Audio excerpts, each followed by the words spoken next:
The scream echoed through the entire emergency room.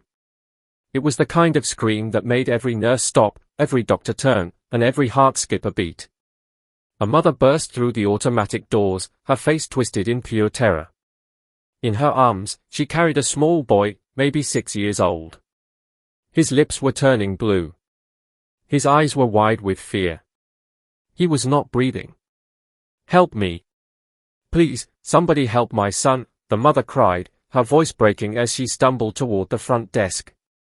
The emergency room at St. Catherine's Hospital was already packed that Friday evening. Doctors in white coats rushed between curtained beds.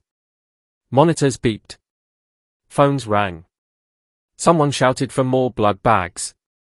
It was controlled chaos, the kind that happens every weekend in a big city hospital. Dr. Emily Sanders stood near the nurses' station. She was only 28 years old, fresh out of residency, with barely 6 months of real emergency room experience. She wore the same white coat as the others, but hers still looked new. Her name tag gleamed under the bright lights. She had been reviewing patient charts when the mother's scream cut through the noise. Emily moved quickly toward the mother and child. But before she could reach them, Dr. Richard Brennan, the head of the ER, stepped in. He was 55, silver-haired, and had 30 years of experience. Behind him came Dr. Patricia Gomez and Dr. Alan Chen, both senior physicians with years of trauma experience between them. "Bring the boy to Trauma Bay 3, Dr. Brennan ordered, his voice calm and authoritative. Nurses rushed to obey. The mother followed, sobbing, as they laid the boy on the examination table. Emily followed at a distance, watching carefully. The boy's chest was not moving. His skin had gone from pale to a frightening shade of grey-blue. Time was running out. Dr. Brennan immediately began the standard protocol. "Let's get a laryngoscope.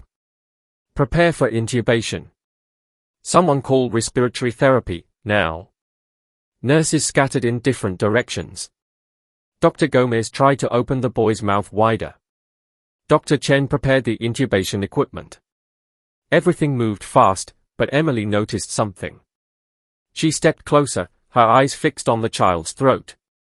Something was not right. "Dr. Brennan," Emily said, her voice steady but urgent. "I think we should check for a complete obstruction first. His symptoms look like." "Not now, Dr. Sanders," Brennan cut her off without looking up. "We are handling this. Step back, please." Emily felt her cheeks flush, but she did not move away. She watched as Dr. Gomez attempted to insert the laryngoscope. The doctor's face tightened with frustration. "I cannot see anything," Gomez said. "There is too much swelling or something blocking the view." "Try again," Brennan commanded. "We need to get a tube down now." Emily spoke up again, louder this time. "Dr. Brennan, I really think this is a foreign body obstruction. We should consider a surgical airway." "Dr. Sanders." Brennan's voice was sharp now, annoyed.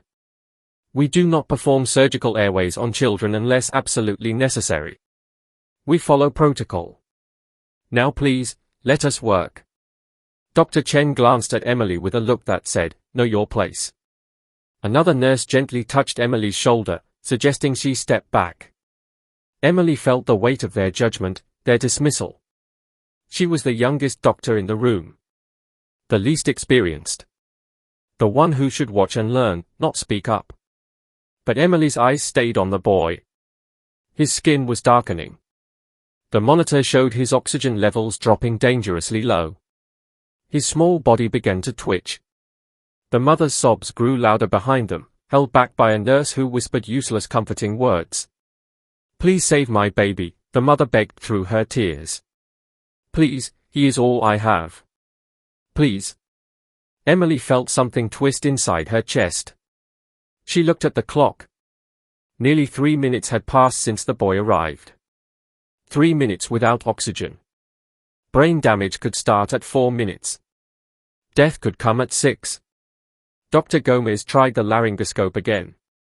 Failed again. Dr. Brennan's jaw tightened. Sweat appeared on his forehead. For the first time, Emily saw something she had never seen before in the confident senior doctor's eyes. doubt. The monitor's alarm screamed into the terrible silence. The boy's heart rate was dropping. His oxygen saturation read 42%. His small fingers twitched once, then went still.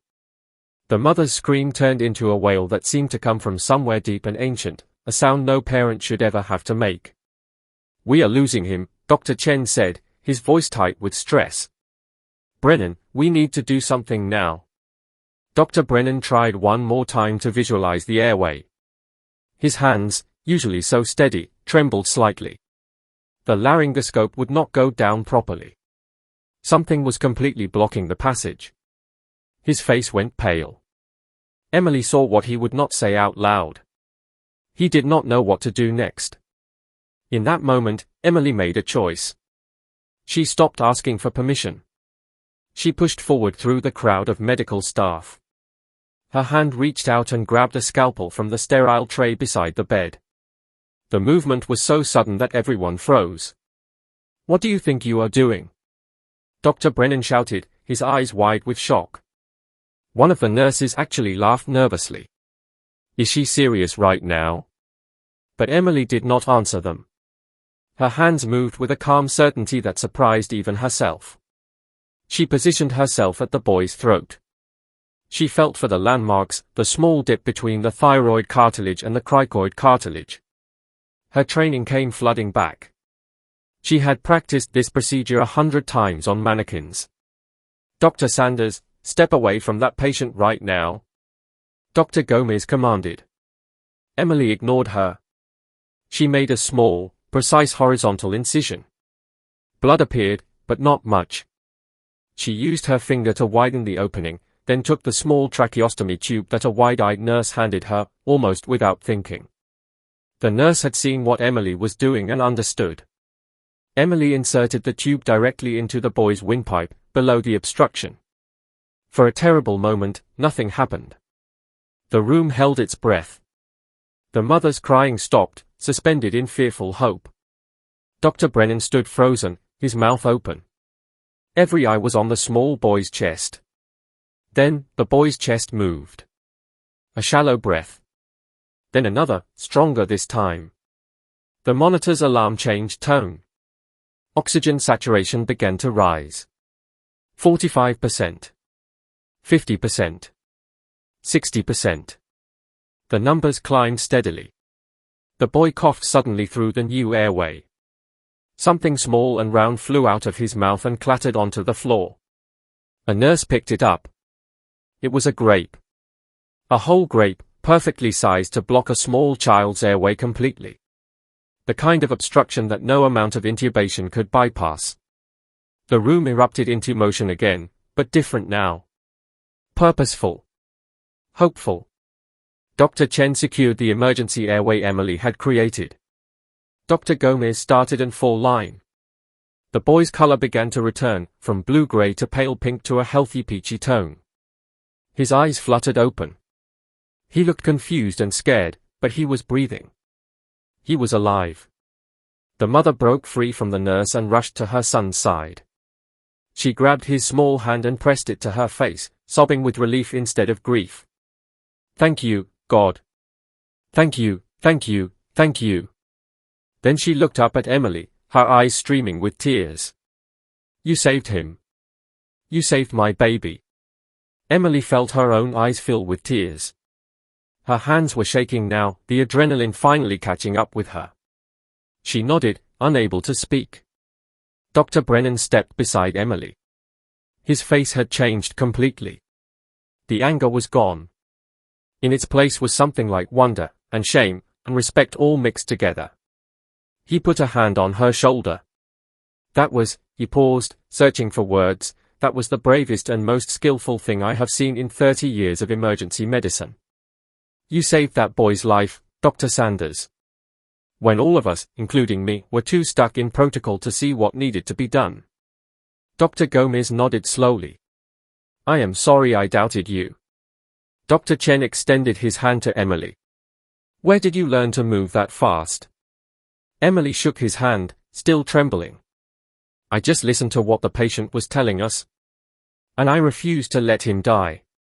The whole emergency room seemed to shift in that moment. Nurses looked at Emily differently. The other doctors nodded with new respect. Word spread quickly through the hospital. The young doctor they had laughed at, the one they told to step back, had just done what none of them could do. She had seen the truth, trusted herself, and saved a life.